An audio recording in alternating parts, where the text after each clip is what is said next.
Yeah, what you've said is so impactful because looking back, I can see how, you know, we call them naturals. The people that are just social, Yep. like in high school, they know how to talk Yeah. to the girls, they know how to talk to the employees of the school that, if they need special favors, getting extra Yep. bread or things like that. It would be easy for such individuals, and it's easy for them to navigate out of trouble, even though they get into trouble. I could Yeah. start to see how that translates even into when they become men. They're aware of how to navigate that world, sort of. Yes, that's right. They've early on begun to realize that the social skills are the most important thing they ever acquire. And they start to acquire them. They don't realize, they don't say it out loud, they don't do it consciously. They Yes. just start acquiring the skills. So, if you like, if you're creating a school for life, one of the first things you've got to do is to inculcate that awareness, the fact that social skills are what make things happen. So, for example, you get an awful lot of kids come out of school with a technical qualification of some sort. They're good at maths, they're good at science, they go and study engineering or whatever it. They come out of the whole educational process with technical skills. They get a job based on that technical skill. They get given a job building roads or whatever it is. And then they get promoted. Now suddenly they are trained to persuade people to cooperate with them, whether they are clients or subordinates or peers. And those are social skills. And nobody's bothered them any social skills.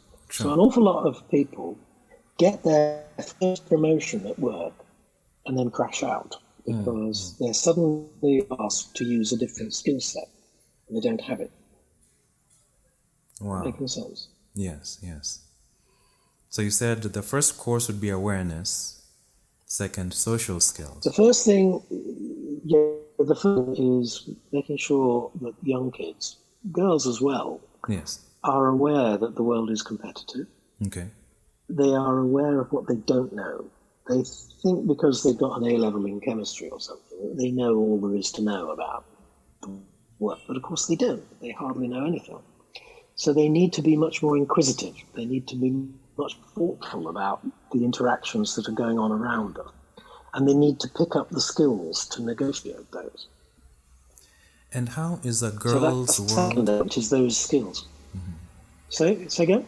Sorry, I just wanted to ask, how is a girl's world differently competitive than a boy's world? Right. Well, think about the teenage girls around you and the teenage boys and watch them. What you see the teenage boys doing is competing. A boy's world is hierarchical. There's always a boss boy. And the successful ones are learning to negotiate that hierarchy. Yes? If you look at what the girls are doing, they're not competing. At least they're not overtly competing. They compete passively. They compete by being beautiful, by wearing the nice clothes, and they don't realize they're doing it. But what they're doing is they want to be the prettiest girl on the block. You see what I mean? They don't go out to learn the competitive skills the boys learn because they're not completely relevant to a girl. Well, she doesn't. Okay, if she wants to get to the board of ICI or something, she does need those skills. And that's the reason why those girls don't get into the boardroom. You see the point? You need a male skill set.